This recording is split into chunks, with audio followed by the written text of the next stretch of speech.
পয়দা করে জোরে সরে বলি আমিন। 3 নম্বর আমল বিনয়ী পয়দা হওয়ার 3 নম্বর আমল কার সাথে সজদা।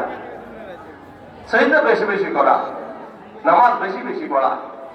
যে ব্যক্তি নামাজ বেশি বেশি পড়বে, নফল নামাজ, ফরজ নামাজ, ওয়াজিব নামাজ, সুন্নত মুআক্কাদা, সুন্নত জায়েদা, এই নামাজের আমল যত বেশি বেশি যার দ্বারা হবে, আল্লাহ পাক তার ভিতরে তত বেশি তাওয়াজু এবং বিনয় পয়দা করে দিবে।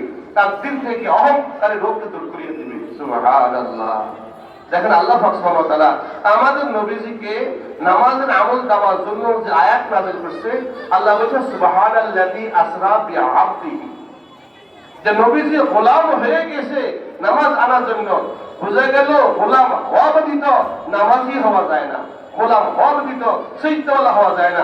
যে সিজদা করে সে পরিপূর্ণ গোলাম হইতে পারে, যে সিজদা করে সে পরিপূর্ণ আব্দ হইতে পারে। ঠিক আছে, কি বলেন?